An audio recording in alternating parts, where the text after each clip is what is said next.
Okay, I want to welcome everyone to our 11 o'clock a.m. Advocacy 101 workshop. We are very excited to present this information to you. I think now more than ever, advocacy is absolutely important in our field of work with prevention and public health and with coalition work. So my name is Amanda Kahn-Starner. I'm the Director of Community Engagement here at Prevention First. We thank you for joining us. Hopefully you were able to participate in other workshops yesterday, and we have a few more today. So this is the first time we've ever done a virtual two-day conference, and thankfully it is being provided at no cost to you through the Ohio Department of Mental Health and Addiction Services and the Hamilton County Mental Health Recovery Services Board. So we are grateful for that.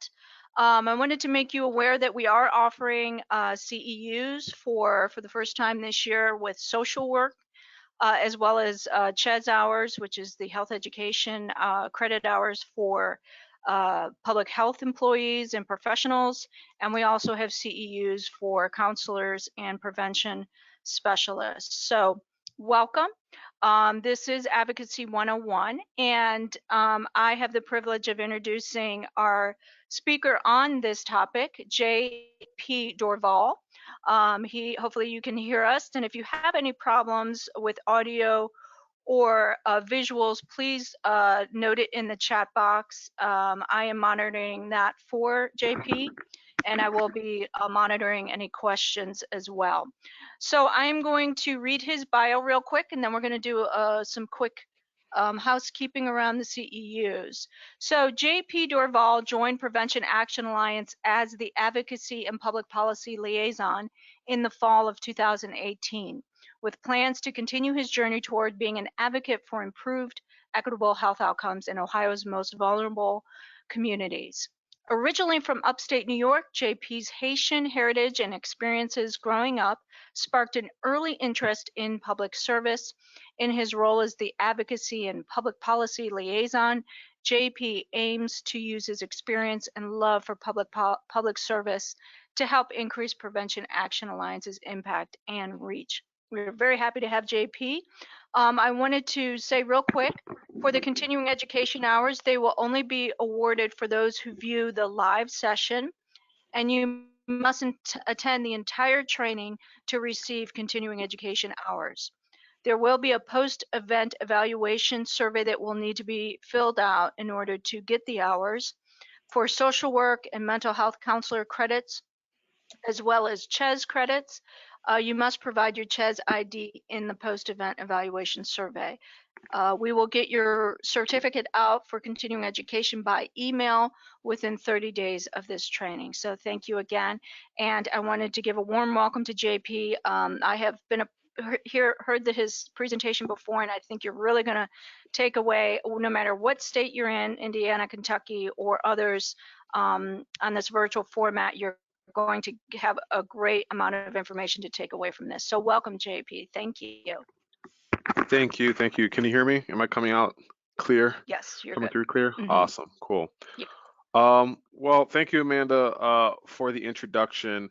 But yes, my name is JP. My full name is Jean-Philippe, but I go by JP because people tend to butcher that.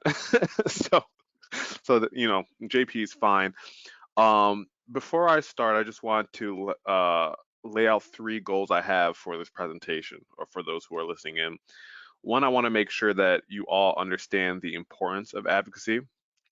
I do want to make sure that all of you are comfortable with advocacy. So we'll go into some advocacy versus lobbying just a bit, just to make sure that you guys know what to do, what not to do, if you guys are a little wary of that. And also, I want to provide you with the knowledge necessary to start making allies. That's extremely important, and that's really how we get things done in our state legislatures. So just a quick extension of my bio, I guess. Before I worked at Prevention Action Alliance as the Advocacy and Public Policy Liaison, I was the senior legislative aide for Senator Charlita B. Tavares of the 15th District in Ohio. And for those who are curious, that district is mostly central Columbus with a little bit of Bexley and I believe a tad bit of Whitehall as well. but that is the area Senator Tavares represented while I was in the Senate. And that's really where I got a lot of my experience with advocacy on the inside, just to figure out how the Ohio State Legislature works. It's definitely benefited me in my role as advocacy and public policy liaison for Prevention Action Alliance. So, before we get into advocacy and techniques and skills that are needed in order to advocate effectively, it is important for us to go through the structure of the General Assembly. And before I even go into that, I do know that over the course of this conference, there have been people calling in or participating in from numerous states. So if you guys don't mind, could folks let me know what area of the country or what area of the state they are tuning in from? Uh, just put it in the chat box. If you're from Kentucky, say, hey, I'm from Kentucky. If you're from Indiana, say I'm from Indiana. If Ohio, just say I'm from Ohio. Just so I can get a sense of who's listening, because I do have a bit of information on Kentucky and Indiana to kind of help bring everything into context and to help you guys apply this info as effectively as possible. So I'll just leave, let's just say, a minute for that. And Amanda, if you could just let me know, uh, as responses start rolling through, where folks are Sure coming thing. from. I will. And right now we have about 58 attendees, so Okay. a few more are joining, I think it looks like.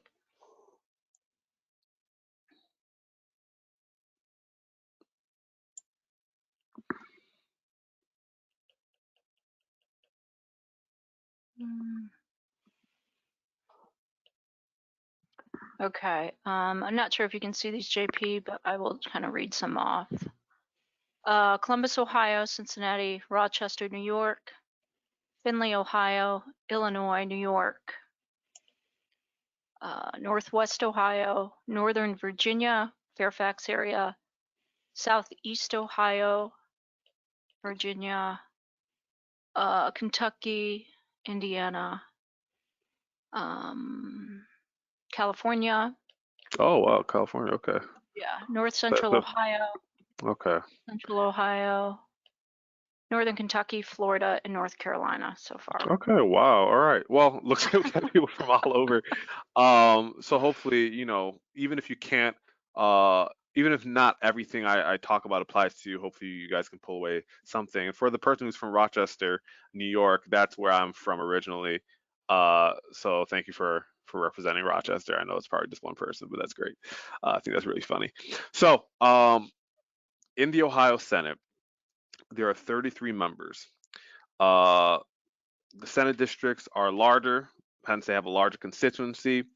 And there are the 16 even numbered districts out of the 33 seats in the Ohio Senate are up for election this year. And in 2022, the 17 odd numbered districts out of the 33 are going to be up for election. And I did want to put the uh, address of the Ohio State House down because a lot of folks, when they're trying to interact with legislators in Ohio, uh, they tend to think that both the House and the Senate are located in the same building, which is not the case. The Senate is located in the Ohio State House, One Capitol Square. So just wanted to put that info down for you guys. And for my Kentucky folk, you guys have 138 members in total with 38 senators. And for my Indiana folk, you guys have 150 members in total with 50 senators. So just want to drop that info for you guys. Moving on, in the Ohio Senate, in an office, in your average office, there can be a total of 4 types of staff, but there are 2 full-time permanent legislative aides, right? In the Senate, you have a senior legislative aide, and this individual tends to be more of the face of the office. They attend events if the senator can't make it. They work on policy. And for the legislative aide, they're more of the administrative staff. They tend to work on scheduling, reply to emails, district emails.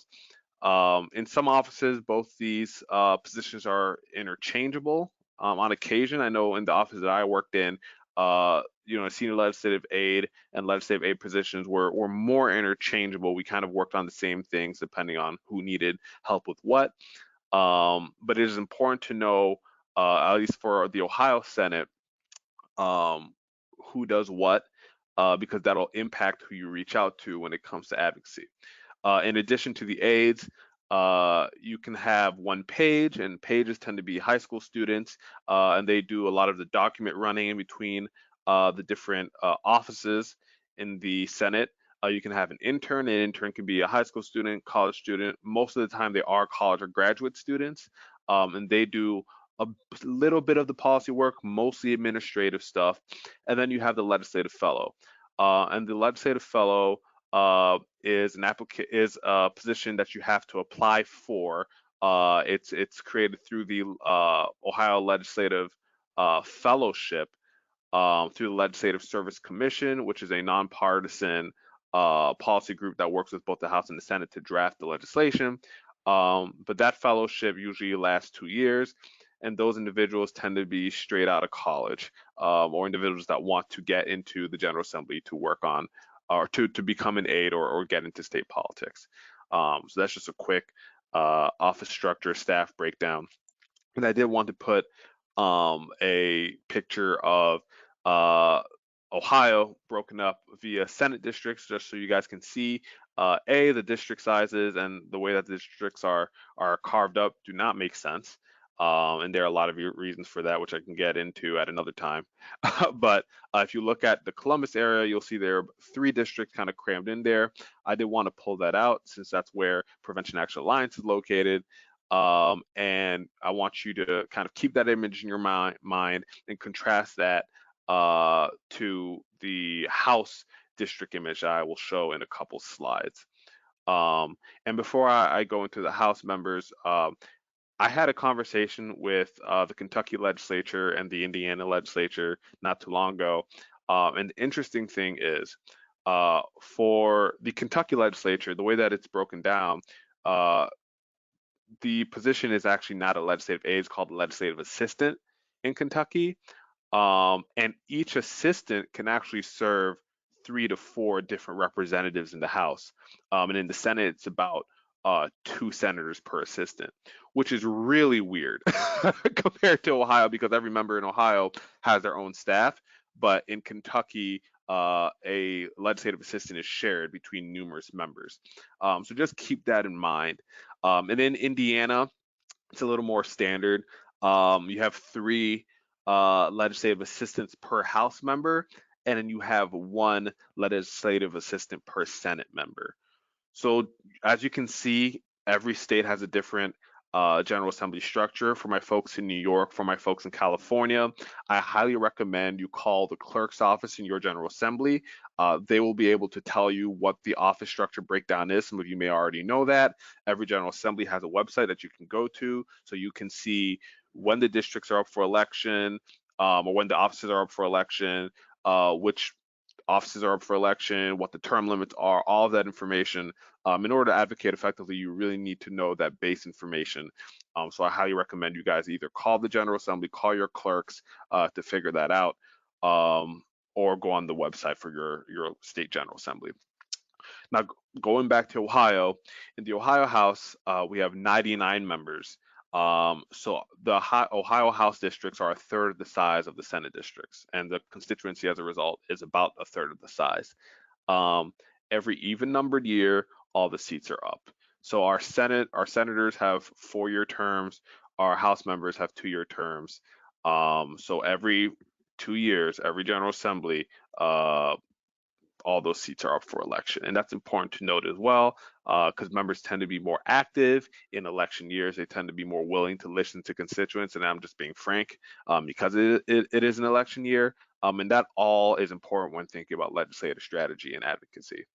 Uh, Now, in our House, because the districts are smaller, there is 1 legislative aide per member.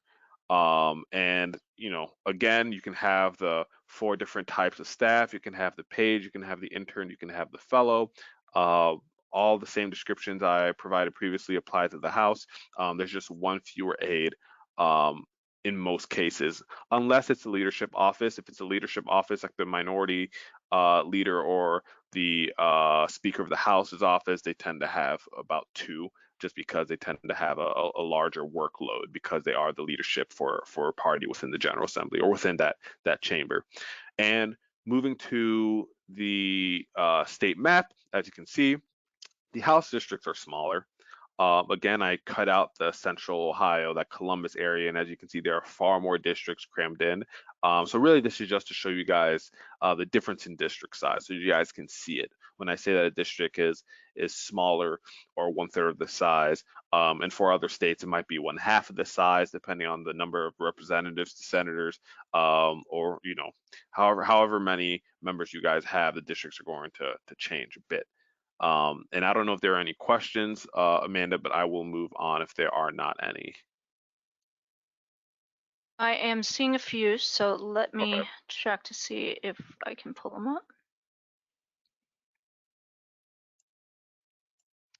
So I just want to make a point. If you don't have a chat box that's showing up, you can put your written communication in the question box, and I should be able to pull it up. So let me see what the question is. Um,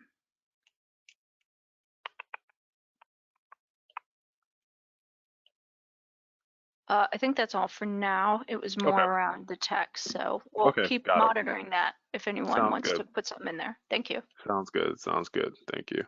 So moving on. Again, just keeping on along the lines of just basic information that you should probably know about your General Assembly and about your representative or senator's office. You need to know staff responsibilities, and this information is pretty standard across all the states. Usually legislative aides or legislative assistants handle constituent issues or constituent relations. So they are the ones who answer the phone for a legislative office. They're the ones responding to emails. If someone is calling about, not receiving some notice from the Department of Medicaid, at least in Ohio, they tend to call the legislative office as a last resort, and the legislative aides can call the Department of Medicaid and get things sorted out.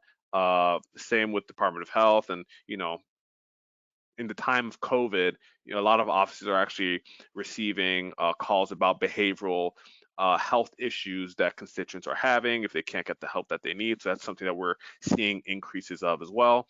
But that is a responsibility of legislative assistants and legislative aides in Ohio and really throughout the country. Ghost writing, again, this is something that's pretty standard. You'll see it at the state level, you'll see it at the federal level. Aides tend to have a role in any or all speeches given by a member. So when I was the senior legislative aide for Senator Tavares, I would, draft up a statement if she had to give a floor speech on a bill, and then we would kind of go back and forth. She would add her touch to it, she would tweak it. But again, there's that give and take between the aides and the members. A lot of the time, members will ask aides to proofread and things like that. So ghostwriting, editing, and revision is something that aides do. Commendation drafting, and this is an Ohio specific process. I'm not quite sure how many other states have this, but in Ohio, if there is a special event, or if someone, let's just say a constituent is celebrating a 100th birthday, you can submit a request to the General Assembly to have a special commendation written on behalf of the General Assembly to that constituent, kind of celebrating that event, whether it's a retirement, whether it's a birthday, something of that nature. And there's differing rules and different types of resolutions that can be drafted on behalf of a constituent or for a constituent. But that is something that aides do. Scheduling, pretty simple. They are the ones who handle the members' calendars, as well as their own, given that they do take meetings. And then you have legislation drafting requests. So, and this is something that's also pretty standard. Aides tend to be the ones to put in bill requests into the clerk's office and into the Legislative Services Commission or Kentucky Legislative Commission. They are the ones that put in those requests. So when A member has a bill that they want to introduce, or a constituent brings up a bill that the member is interested in and that they want to introduce. The aide tends to be the one, or the assistant tends to be the one, to submit that request to their legal body that does the actual drafting, right? So when you're talking about amendments, when you're trying to get things changed in a bill, really the best person to talk to are the aides, 9 times out of 10. Interoffice communication, communication between members, between offices, caucus communication. This is Ohio specific. I'm not quite sure what the rest of the states do. But usually, and this is pretty standard, every General Assembly has a team of policy advisors that work for all the members. Um, and they are the ones that sit on committees and provide summaries for members who can't make it, or help bring issues into context for an entire party. They tend to be broken up by party. So in Ohio, we have a caucus for the Democrats and we have a caucus for the Republicans. And they're the ones who handle all of that. And within that caucus, you have the chief of staff, you have the communications manager or liaison, you have a fiscal officer sometimes, you have legal counsel, and you have the policy advisors. And in Ohio, the legislative aides are the ones who communicate to those to that staff up in caucus. And I'm assuming in other states there are similar structures regarding that communication as well. And lastly, stakeholder communication. I mean, this is also pretty standard across all the states. If there's a bill introduced, and a member wants to bring players to the table, the aide tends to be the person who organizes that or identifies who the players are. Um, so yeah, and the reason why I bring all that up is to say aides are important, legislative assistants are important. um, I feel like for folks who are not used to advocacy, or comfortable with advocacy, they tend to believe that you have to talk to a member, a senator, or a representative in order to get something done. That it couldn't be farther from the truth. The aides are the worker bees. They are the ones who actually do a lot of the work in the General Assembly, in really all the state General Assemblies, and it's the same at the federal level as well. Aides at the federal level are broken up via policy issue. And for the in-state offices, they tend to be broken up via region. So again, talking to an aide is not something that's bad. It's actually something that might even be more beneficial than talking to a member themselves. So just keep that in mind. General Assembly life cycle. So this is for Ohio. We have a General Assembly every 2 years. We're currently near the end of the 133rd General Assembly. One thing to note in Ohio, legislation needs to be reintroduced every General Assembly, and I think it's the same for a lot of the states. If a bill dies in committee, because it's the same at the federal level, if a bill dies in committee, um, it is no longer going to have that same bill number in the next General Assembly. So, for example, if you have a Senate Bill 1, this General Assembly, let's just say that it deals with tobacco misuse. Next General Assembly, if that bill is reintroduced, it's not going to be called Senate Bill 1. It might be House Bill 55, right? It might be Senate Bill 600. So it's going to have a different number. So if you're trying to do research on a bill that was passed years ago, or that was introduced years ago, the best thing to do is talk to an office about the content of the bill, not necessarily the number. Now, in Ohio, there are ways to track it. I'm sure it's in every state. But of course, since I work in Ohio and I am a registered lobbyist for the state, I do a lot of legislative tracking and going back to previous General Assemblies to figure out what bills had what number to kind of bring that information into the current General Assembly. So there's a way to track that. So if you do only have the number, you don't even remember what the bill was about, you can give a number to an aide, and they'll be able to help you kind of navigate that and find out what that bill was about, or vice versa. If you only have the topic, but you know who sponsored it, that's information that they can utilize to track down a bill. So, along with the General Assembly life cycle in Ohio, we have the biennium budget, which tends to be completed in the spring/summer of the first year of a General Assembly. And then you have a capital budget, which is a budget that helps fund community projects district by district. And that tends to be done by the start of the second year of a General Assembly. And kind of continuing on highlighting, Kentucky and Indiana. In Kentucky, There are sessions every year. In an even year, sessions last about 60 working days, and they adjourn no later than April 15th. In an odd year, sessions last 30 working days and adjourn no later than March 30th. So the session lengths differ. Now, you might be saying, okay, well, they're in session for such a short period of time. What happens the rest of the year? Well, the rest of the year in Kentucky, it's the same in Indiana as well, is called the interim period, and there are committees that meet in the interim period. Bills get kind of pre-drafted in an interim period, and there are hearings and things of that nature. So it is still possible to work during the off time in the Kentucky General Assembly. And when it comes to Indiana, their General Assembly meets annually for about 3 to 4 months, and there is an interim committee during the summer or during the off time of that General Assembly. So again, they work through, all the staff are full time. They work throughout the year. It's the members that it's their engagement that changes. So again, I can't stress this enough. Aides are the ones doing the work year round. Members, of course, are aware of everything that's going on in their office. Some members will give more leeway to aides than others.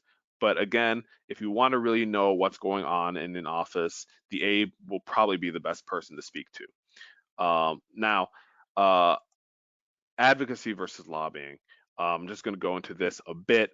But before I start, another activity in the chat that I want to do, can people tell me whether they have advocated before? So who here has advocated before? And this is just a couple seconds. Just say yes, I've advocated before. Nope, I've never advocated before. Just so I can get a sense of where folks are at.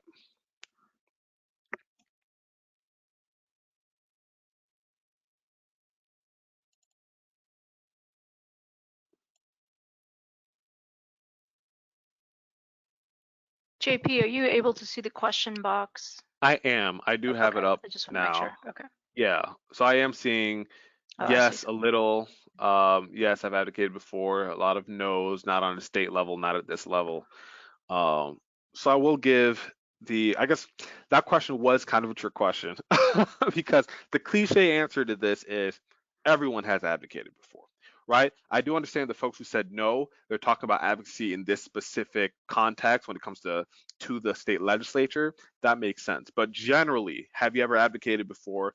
Everyone has. Whether it's advocating for what you want for dinner, whether it's advocating for your kids to get your homework done, whether it's advocating for your local store to put in a mandatory mask policy or something.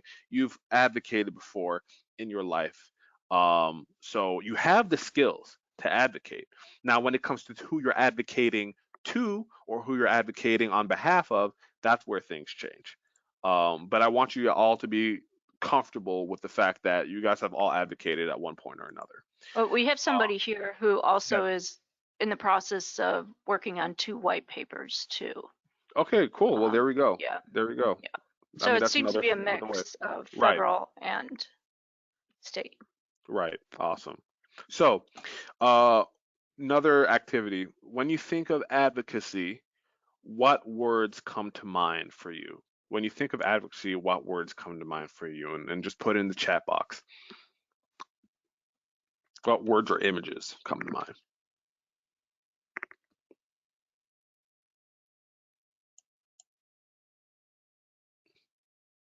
I see empowerment. I see change, education, patient care, uh, advocate for the better, good and bad, empowering change. Okay, presenting data, action, change, education, a voice, a community voice, speaking up, assertiveness. That's all perfect and that's all correct. There is no wrong answer really. But when it comes to images, this is what people tend to see, right? In, Individuals in front of the state house gathered, signs in the air. We want this. We don't want this. Kind of chanting together.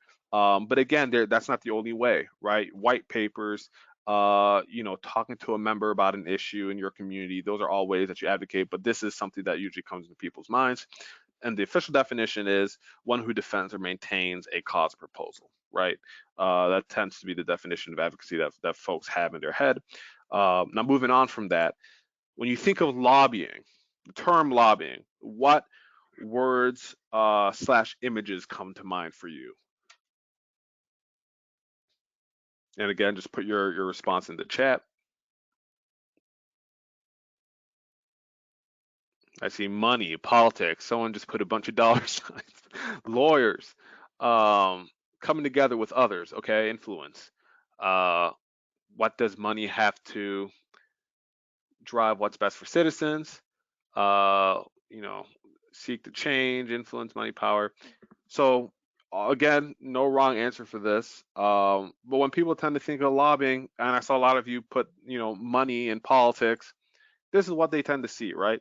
And please disregard the fact that this individual is passing euros along. I don't remember where I got this picture from, but this is what you tend to think of, right? You have the elected member, senator, representative, who's this individual with a tie on, sitting down, kind of looking away. And then the lobbyist, you tend to think, oh, it's that sleazy guy with the hood up, passing money along. Um, that tends to be what people think. It's kind of lobbying almost has like a dirty, negative connotation to it. Um, so that tends to be the perception. So for Ohio, I know folks are asking, you have these lobbyists, clearly there are guidelines and rules that can't be broken. Who regulates those people in our state? In Ohio, it is the Office of the Inspector General.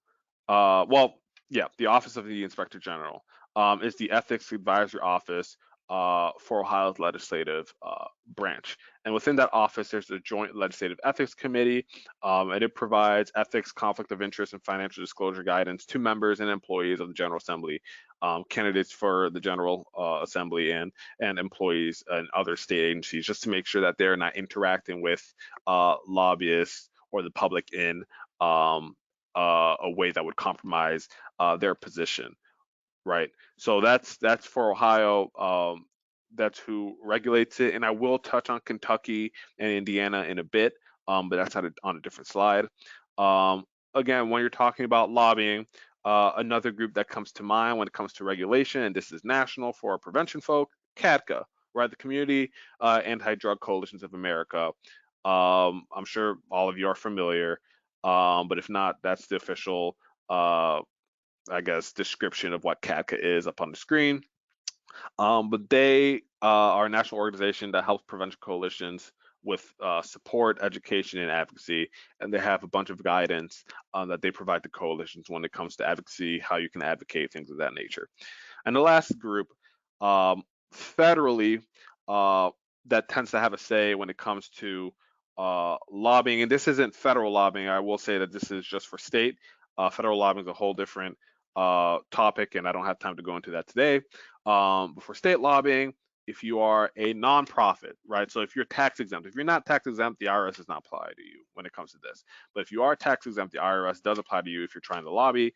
The IRS uses an expenditure test to figure out when is too much lobbying happening. And I'll go on to the next slide. This is kind of the breakdown. Depending on how much money you spend as an organization in total during a fiscal year, that will determine how much money you can spend to conduct lobbying activities. It's an expenditure test. Um, and in order to you know in order to hit that limit for lobbying expenditures, you have to figure out what a lobbying expenditure is.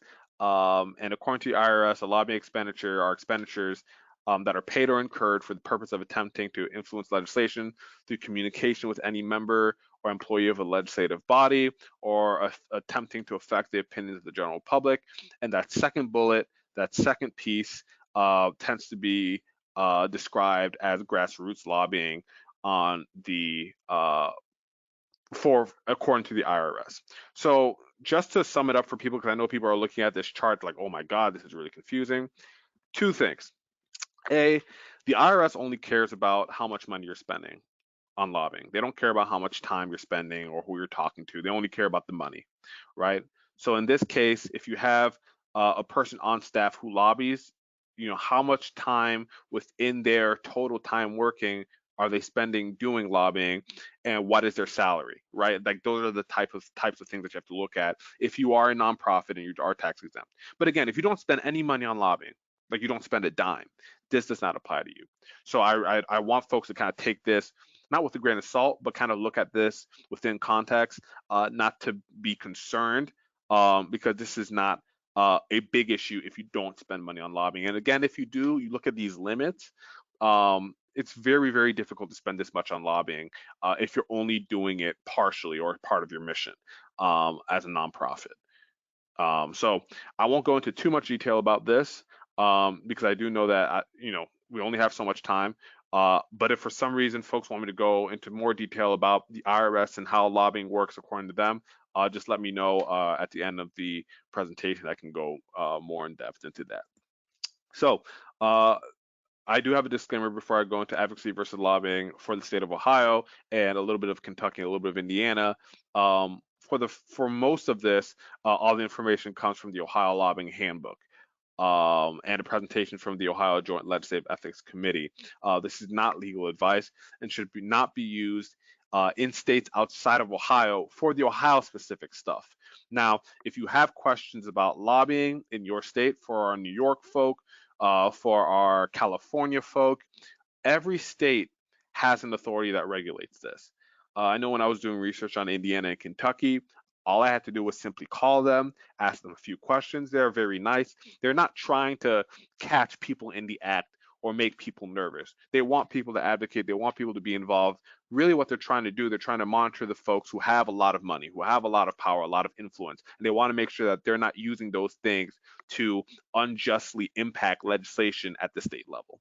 Again, so they're not targeting coalitions. They're not targeting our nonprofit folk, but they're looking at the big players, the folks with money, the industries, to make sure that they're not using that money, power, and influence to unfairly impact the laws in the state. So again, feel free to give them a call. So advocacy versus lobbying definitions. Uh, Advocacy according to the dictionary. The act or process of supporting a cause or proposal. Advocacy according to CADCA. Doing whatever you can to educate people on your position. Again, it's very broad. Lobbying according to the Ohio Legislative Inspector General. Attempting to influence a lawmaker, executive agency, or retirement system decision maker on a public policy matter. Far more specific, lobbying according to CADCA, taking a specific position on a specific piece of legislation. Again, kind of broad, and you're wondering probably, why are these definitions so broad? Well, lobbying from state to state changes, at least the rules, right? Not every state's requirements or thresholds for what necessitates you registering as a lobbyist is the same in another. So I will touch on that in a bit. But that's the reason why some of these definitions are a bit broad. So in Ohio, and this is the Ohio specific piece. In Ohio, a lobbyist is a person who is compensated to advocate the interests of another before the Ohio legislative and executive branches of government. And there is that retirement system, but since we work in prevention, substance misuse prevention, mental health, behavioral health as a whole, we don't interact with retirement systems in the state.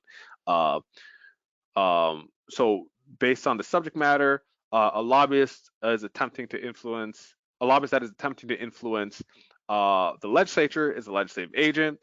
A lobbyist that's attempting to influence a state department is an executive agency lobbyist.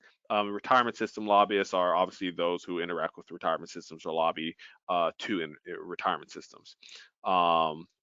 So, lobbyists, regardless of whom they're communicating with in the state of Ohio, if you're trying to talk about or if you're trying to influence legislation, you are a legislative agent. So I am a legislative agent for Prevention Action Alliance, nonprofit organization located in Columbus, Ohio. Most lobbyists tend to be legislative agents, or they tend to be both legislative agents and executive agents. You don't find many of both. So that's just one interesting thing to note. So lobbying does not include any of the following, according to the Ohio Legislative Inspector General. Grassroots lobbying efforts, since they're not compensated, tend to not constitute lobbying.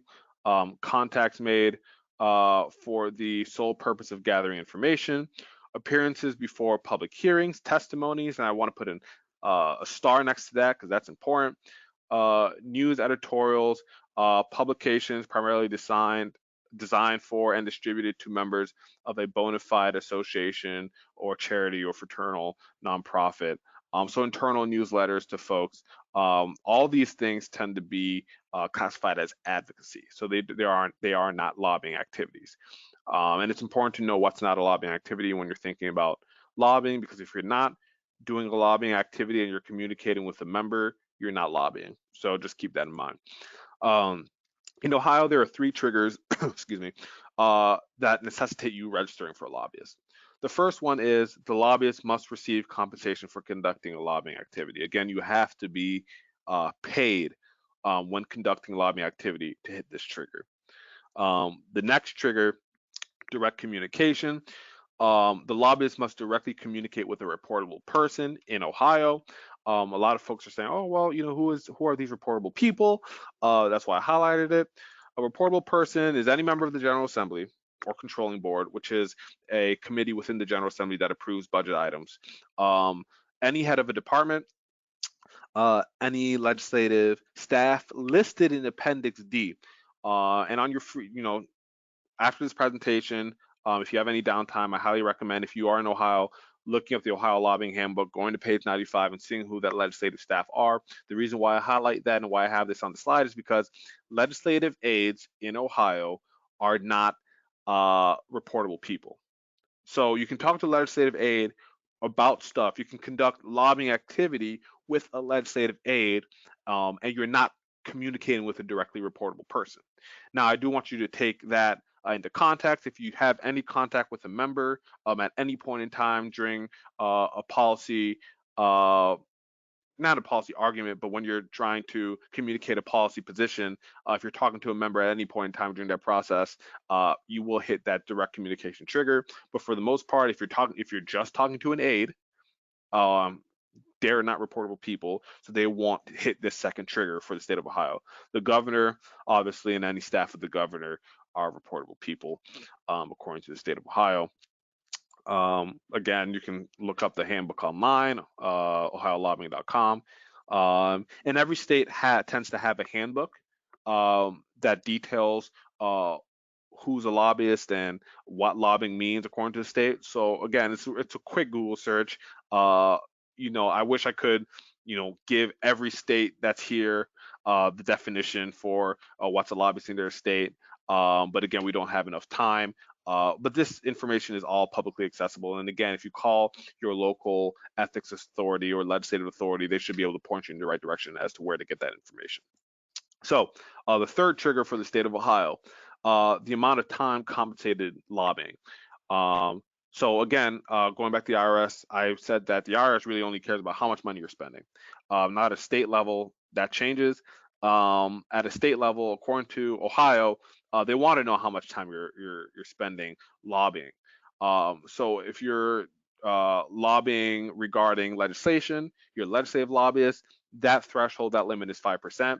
Executive agency lobbyists and retirement system lobbyists, their threshold is 25%. So you have to spend more than 25% of your time in order to trigger this trigger for the other types of lobbyists. For legislative lobbying, you have to spend more than 5% of your time doing compensated lobbying activity in order to hit this third trigger. So now, ways to advocate. Now, this is standard across all the states. Calling your representative or senator, emailing your representative or senator, writing your representative or senator, having community members call in, giving testimony, key. Organizing an advocacy or legislative day, inviting your senator or representative to speak, again, community engagement, submitting editorials, public statements. These are all great ways to advocate and tend to be universal when it comes to advocacy strategy across the country. So these are great ways to advocate and do not constitute lobbying in most cases. Now, how to find an ally. This is important, and again, this is standard across all states. Your local representative or senator tends to be a good person.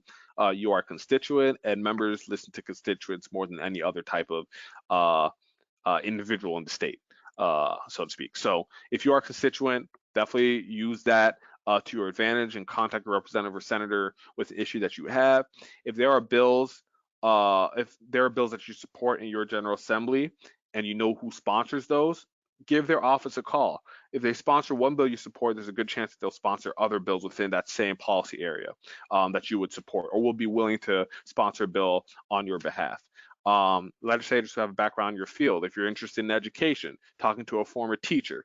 Again, in Ohio, member being a senator or representative is a part-time position, and that's the case for a lot of general assemblies throughout the state. So if you're a teacher, talk to them about education issues. Some of them have been psychiatrists or other types of physicians. Talk to them about health issues. Again, you need to do research on who your member is and what their background is. Legislators you've had contact with in district, key.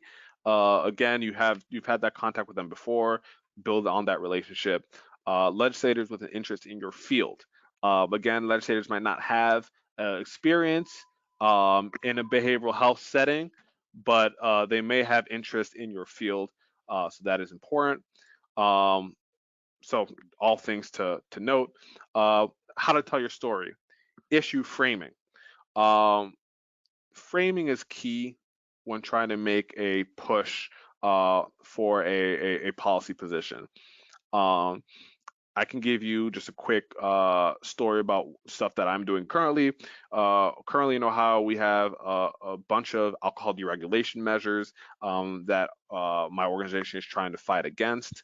And when it comes to framing, I've utilized economics. How much money is the state going to lose if they eliminate a permit to give everyone Sunday sales, for example? How does that? How to do expanded hours affect law enforcement resources? Then you have behavioral health. How does increased access increase harm in relation to domestic violence, in relation to suicide, in relation to other types of behavioral health issues, anxiety, depression? So framing is important. So you need to know who the member is and you need to know what they care about so you can frame the issue for them because that'll help you make your point and bring your case across as clear as possible. Party politics. I'm just going to be frank. Politics matters. Parties matter. In Ohio, obviously, the Republicans are the super majority. Democrats are super minority. Republicans tend to care about small businesses. They don't like regulation too much, and things of that nature. Democrats tend to be better, at least in Ohio, when it comes to behavioral health issues. But really, both parties are have a decent track record with that. But it is important to know who the minority party is, who the majority party is, and then tailoring your strategy a bit to that. And then obviously firsthand constituent accounts. These are things that members tend to remember. Um, if you have your a personal story about how something's affected you, or a story from your district or your community about how something's affected an individual, bring that story to the table. A member might not remember anything you say about a policy issue, all the facts, the statistics, and all of that, but they will remember a story. And they love to use stories to make a case for their own legislation or to show that they're in tune with their district. So stories are important. So if you have those firsthand accounts, please utilize them. So very quickly, we are going to play a game. This is for Ohio specifically. Is it lobbying? So I'm going to put a scenario up on the screen, and I would like you guys to let me know whether it's advocacy versus lobbying based off of the three triggers. And again, put the answers through the chat. So scenario one, a concerned school teacher calls into her state representative's office about House Bill 500, which eliminates the use of recycling bins at public schools. After the end of the school day, the teacher leaves a voicemail asking that her representative vote against House Bill 500 as it will negatively impact the environment. The teacher has called the office many times before about pieces of legislation she cares about. Is this advocacy or is this lobbying? So I'll just put in the chat. Let's see, lobby, advocacy, advocacy. So to save on time, I am going to move forward. And for those who said it's advocacy, you are correct. This is advocacy. And here's why. You have a concerned school teacher. So this individual is not a public relations person, they're not paid to advocate, they're not paid to lobby. We can assume that. However, if they are doing this activity during the school day while they're getting paid, that would hit that compensation trigger. But it says after the end of the school day. So they're not getting paid, they're not on the clock, they're calling more on behalf of themselves as a constituent with a teaching background as opposed to as a teacher. So they don't hit that compensation trigger. Again, then they call in to place a voicemail. You don't know who's listening to that voicemail. So direct communication may be hit. We'll say, for the sake of this, that it was hit. Let's just say the members themselves listened to the voicemail. There we go. So that trigger would be hit. And then time. They called the office many times before. Not quite sure how much many is, but let's just say that they've hit that 5% mark, right? They're calling constantly. So those two triggers are hit. Um, but again, if they're not calling during the school day, then that time trigger, you have to kind of consider, are they being compensated for that? But if they're not, and they're calling as much as they do, because they don't hit that compensation trigger to begin with, this whole situation counts as advocacy. So that's key. Moving on to the next scenario, a community relations manager from the State Plumbers Association calls into a legislative office weekly to check the progress of a bill the association supports. During the calls, the discussion ranges from questions about the language within the bill to questions about strategy. One of the calls was with the representative directly, while the rest have been with the legislative aide. All the calls are made over the course of the workday. Is this advocacy or is this lobbying? I see lobbying, lobbying, lobbying, lobbying, lobbying, lobbying, lobbying. Yeah, it seems like you guys have it. So this is lobbying. Again, community relations manager, based off that title, you can pretty much assume that they're getting compensated to communicate with the General Assembly or other state groups. They call weekly, so that hits that time trigger. There's no language that said they're calling after the workday, so that compensation trigger is hit. Oh, well, at the end it does say over the course of the workday, so that compensation is hit, compensation trigger, and then direct communication directly with the representative. So, I mean, there we go. All three triggers are hit in this case. So there we go. Okay, scenario 3. Physician takes a day off to participate in an advocacy day hosted by the State Association of Physicians. During the day, the physician has a meeting with a senator who is sponsoring Senate Bill 700, a bill the association supports. During the meeting, the physician thanks the senator for introducing the bill and asks that the senator does all she can to get the bill passed out of the Senate. This is the only time the physician has communicated with the senator and the legislature about this bill. So is this advocacy or is this lobbying? Put your answers in the chat.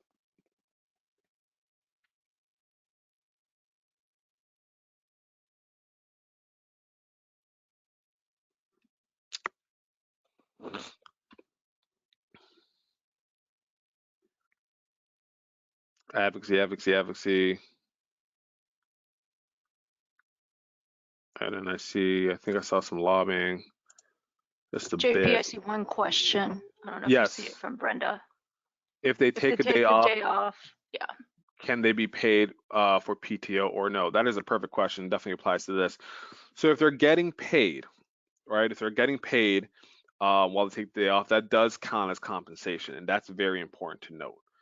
Um, so if you're getting paid and you're taking a day off, you do hit that compensation trigger. So you do have to be careful. But you'll see in this scenario, and I will go forward and say that it is advocacy why this is the case. Now, the physician takes a day off to participate, right? I love the question about PTO because if they are getting paid time off, that does hit the compensation trigger. They're meeting with the senator specifically who is sponsoring the bill. They're talking about the bill and why they want um, the senator's support and for it to get passed out of the Senate. Now, in the green, this is the only time the physician has communicated with the senator and legislature about the bill. This is important. Now, if you are not uh, down at the State House a lot, if you're just coming for an advocacy day during the year. I know Prevention Action Alliance, we hold one, which is going to be in March this coming year. So keep an eye out for announcements for that. But if you're participating in an advocacy day once a year and you're really not communicating with your legislative office that much, you're not going to hit that 5% time. So if you're taking PTO to go to an advocacy day, regardless of how you're talking about an issue, if you're talking about a bill specifically, if you're talking directly to a member, you're not going to hit that time trigger. So you're not going, it's not going to necessitate you being a lobbyist. And the reason our law works like that is because we want to make sure that people have a chance to interact with their legislature, with their legislators, to interact with the members and really advocate for an issue specifically without having to worry about, oh, I need to register as a lobbyist. So again, this is where the time trigger is very, very, very important. And again, if after this you talk to your General Assembly member, and then you follow up with their office, depending on what you're talking about. If you're just trying to get an update on an issue that you talk to them about, that is information gathering, and that is not a lobbying activity. So you wouldn't even need to count that activity towards this time. So again, you have to take numerous things into account when you are considering whether you need to be a lobbyist or not. And the reason why there are so many that you have to take into account is because the way that our law works in the state, they want to make sure that you have every scenario to get involved civically with the General Assembly. So they give you a lot of ways that you can kind of circumvent having to register as a lobbyist. So again, there are a lot of rules, there are definitions, but in practice, the majority of people, unless you are a public policy liaison like me, or some sort of public relations person who interacts with the General Assembly, you're not going to hit any of these triggers all at once. So you're not going to need to register as a lobbyist. Hopefully that answers that question. And I see paid like vacation. Yes. So PTO, if you're getting paid time off and you're on vacation, you're getting paid for it. Technically, uh, it is a compensated activity. So you're doing a lobbying activity while you're receiving funds. Um, Technically, according to our law, you hit that compensation trigger. But again, unless you're hitting that time and unless you're hitting that direct communication trigger, you don't have to do it. And unless you're conducting a lobbying activity, again, you have to remember what the definition of lobbying is. That's not going to count um, towards any of these triggers. So scenario 4, and hopefully this last scenario helps bring things into context a little more for folks. Local coalition leader has testified on numerous pieces of legislation over the course of the coalition's fiscal year. Following the testimonies, the coalition has had little to no contact with the legislature, as most legislative communication flows through the coalition state association who they work with. Is this advocacy or is this lobbying?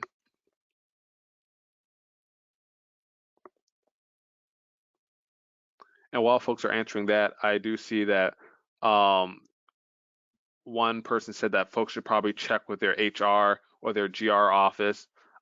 If you work for like a health department, I know some departments or some companies have some internal rules about engaging with the General Assembly and what you can use your time off for and things of that nature. So again, double check with them to see if there are internal rules that affect you. Let's see. I see advocacy, lobby, advocacy, not sure. Okay, cool. Um, so this is drum roll. This is advocacy, guys. This is advocacy. And the reason why it's advocacy is because of this. You see the term testified. So this is a coalition leader, right? They could be it could be in their job description to advocate or communicate with the General Assembly. That doesn't necessarily matter. They are doing it over the course of the workday. However, they are testifying, which is not an activity that's considered to be lobbying, and this is pretty standard everywhere. So because they are testifying, they're not conducting a lobbying activity. So you're not being compensated while doing a lobbying activity. So the first trigger isn't hit. Doesn't matter how many times you testify. This isn't a lobbying activity. So the time trigger isn't hit. And when it comes to the direct communication piece, the coalition leader has had little to no contact with the legislature. most legislative communication flows through coalition state associations. So they're not really communicating with the legislature at all. This is a scenario that I see a lot.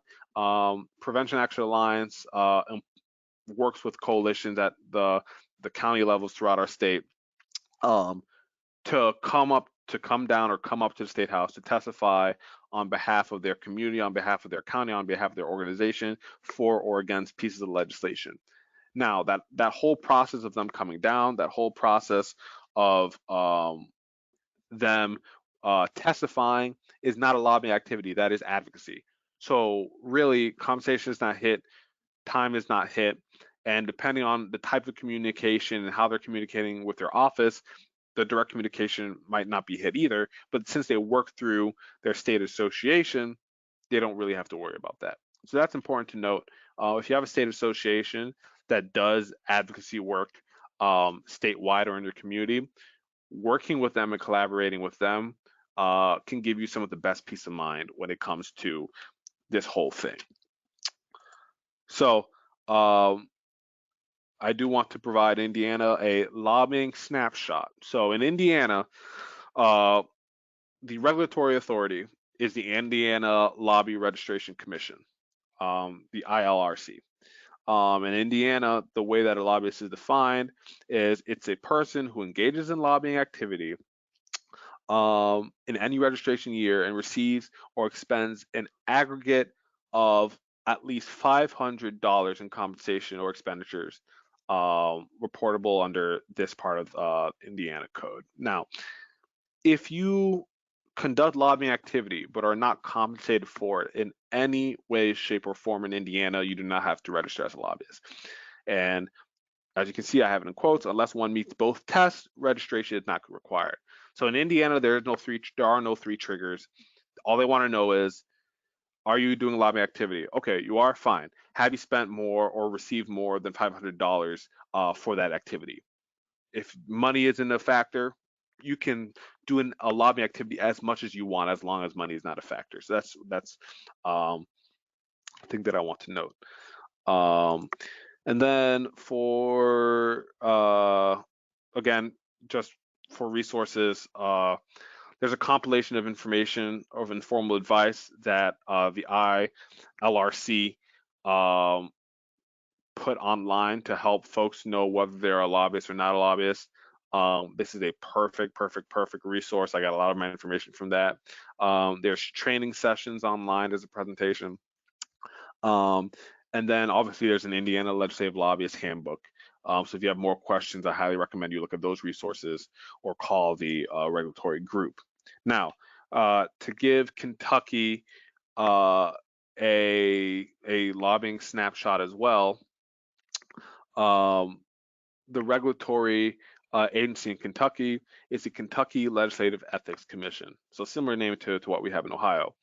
In Kentucky, legislative lobbying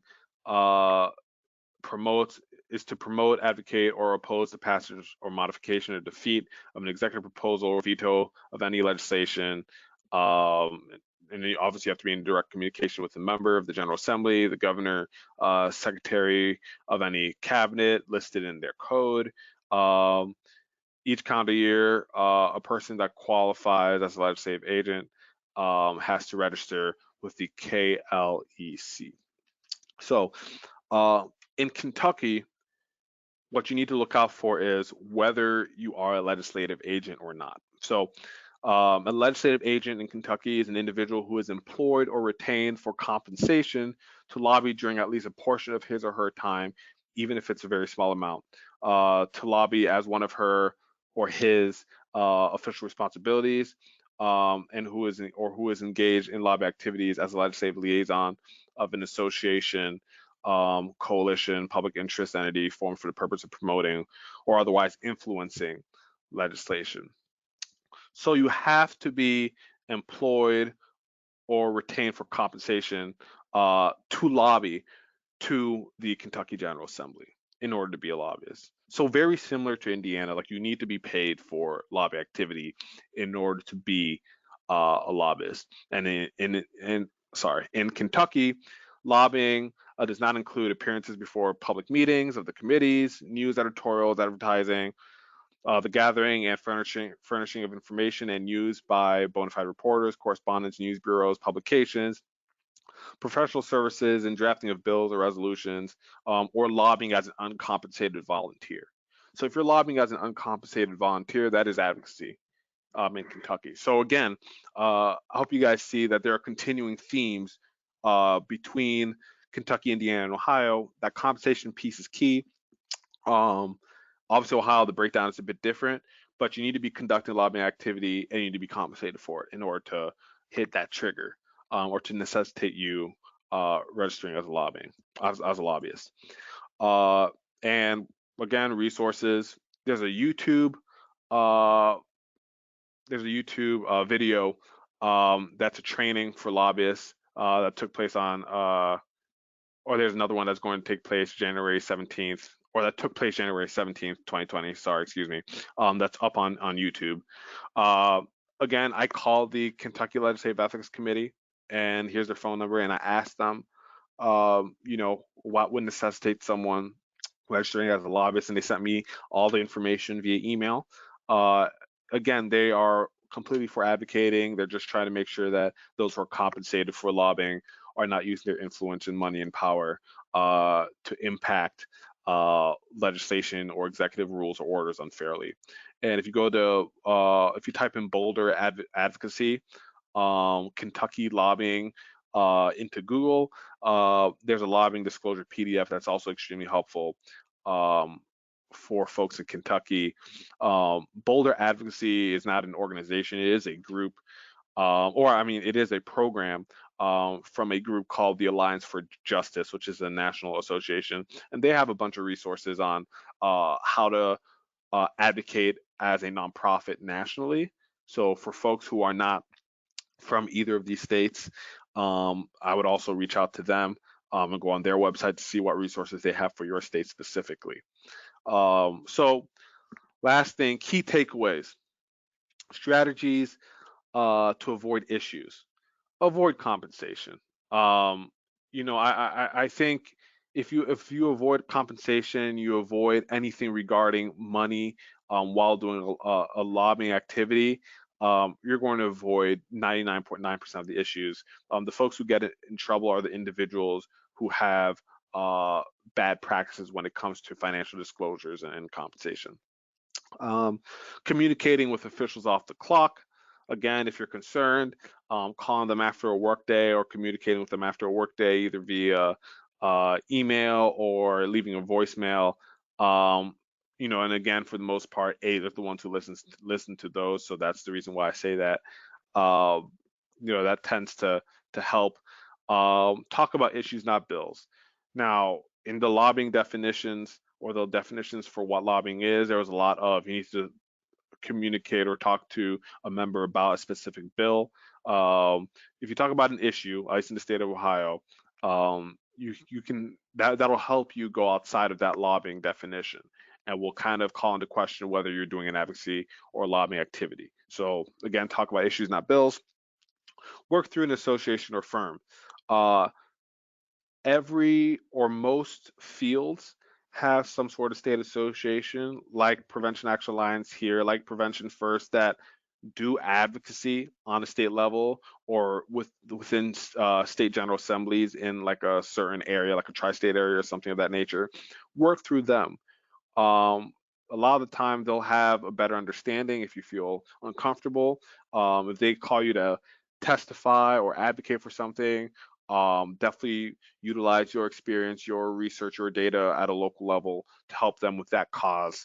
But working through them or with them is a great way to advocate. Testify on legislation. This is for every state. You are the policy experts. I need you guys to understand that. You have the information, you have the data.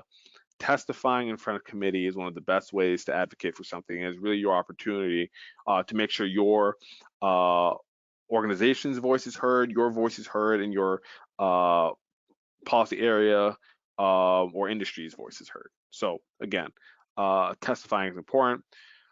Communicate on behalf of yourself as a constituent, now on behalf of yourself as an employee Again, that's where that HR, GR component comes in. Make sure that when you're communicating with them, unless you're doing it in the capacity of your job, you should probably be communicating with them on behalf of yourself as a constituent. And you have experience as a prevention professional, as a social worker that you can bring to the table. Um, and then do not use federal funds or grant funding. That's just a no-go. Don't use that in order to lobby. You'll get in trouble. Again, if you use non-grant funds and you're doing a lobbying activity, that tends to help circumvent that. So, who to call with questions? If you're in Ohio, call the Ohio Legislative Inspector General. There is a site, there is a handbook. Contact your state level association. And for folks in Ohio who are prevention professionals, Prevention Action Alliance, I'm a great resource. Prevention Action Alliance is a great resource. Give us a call. Again, I'm an open book, and I understand that I ran through a lot of things today, especially with having folks from different states. I want to make sure I gave everyone a bit of information that they can take away. Here's my contact information. I am more than happy to talk to everyone and anyone about any of this stuff. I'm happy to do research for you to help you figure out how things work in your state. So here's my information. And I know that I am coming up to time. Here's a glossary, and here's the ending slide, but I'll leave it up on this slide. Any final questions? I think I saw some things come in.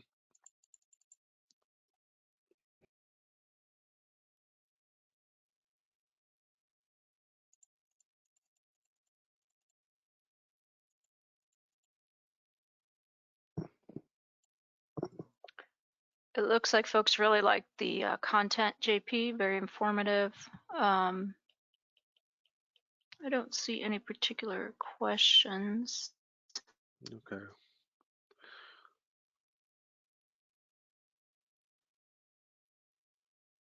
So, I mean, yeah, it looks like people found it helpful. Again, for my New Do you York, see any? I don't see any. I just see a lot of thank yous, which is great. That makes you feel good. Um, but for the folks who aren't in Indiana, Kentucky, or Ohio, um, again, a lot of this information is um, public information, and it's always good to be a good question asker. So don't be afraid to call an office and say, hey, how many aides do we have in the General Assembly? What is your boss's previous experience, or to read their bios? I mean, you really need to get that base information in order to advocate properly. And again, I can't stress this enough. We are all the policy experts. You guys have information and data and a perspective that is valuable, that is important. And interacting with your General Assembly, interacting with your members is a great way to affect the environment, to kind of implement those environmental strategies. So it's important. It's important, and I don't want you all to be nervous about triggering any issues or rules. I really want you guys to understand that the laws that are in place are not meant to hinder your work. They're meant to protect the state and protect citizens. So they're not getting taken advantage of. But I did want to make sure that you guys at least had an understanding of how it works, so you guys know what's that hard line that you shouldn't cross. And for the most part, if you are doing a terrible lobbying activity or breaking a lobbying rule, you know exactly what you're doing. I've never heard of anyone saying, "Oh, well, I accidentally broke a lobbying rule, or I accidentally got in trouble with my ethics um, uh, administration or my ethics group at the state level." It just does not happen like that. So that's a final closing note.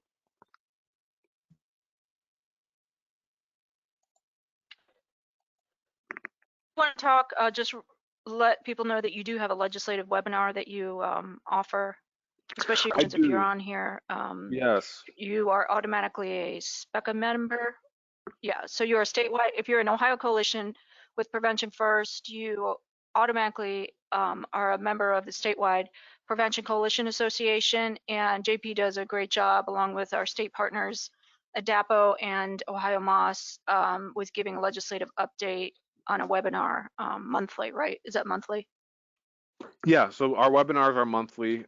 We give an email update weekly. But yeah, registration is free for that. So Mhm. So any other questions? We have about a minute left. Let's see. yeah, and I do I want to go back because I think a lot of folks were confused about the PTO piece. Just very quickly, um, PTO. So if you're taking time off and you're getting paid for it, um, I know some companies the way that they divide PTO, you might have vacation, you might have sick, that kind of changes. Um, but if you are communicating with the General Assembly, doing a lobbying activity during your normal work hours, but you're taking off and you're getting compensated, just know that that might trigger it. Again, it's a very small piece. I mean, in every state, that's not necessarily the case, but for Ohio, PTO does not necessarily mean own time. That just means time that would otherwise be spent working. You're kind of taking that off to do something else, right? So if you're calling after the workday, that's not PTO. So just wanted to clear that up if people were confused about Mhm. that. Mhm. Very good point. Absolutely. Any other thoughts? I'm not seeing anything come in. JP, anything else you wanted to add? Nothing really. I appreciate the opportunity. This is a very important topic for me because I want everyone to be able to advocate and advocate comfortably. So again, guys, I'm an open book. You don't even have to be from the state, and I'll talk to you about this stuff. So please utilize me. Please reach out to me, and I'm happy to help in any way that I can. Well, thank you, JP. Thank you very much. Thank you to everyone who participated. You will be receiving an email from Prevention First shortly with a post-evaluation survey. You'll need to complete that in order to get CEUs.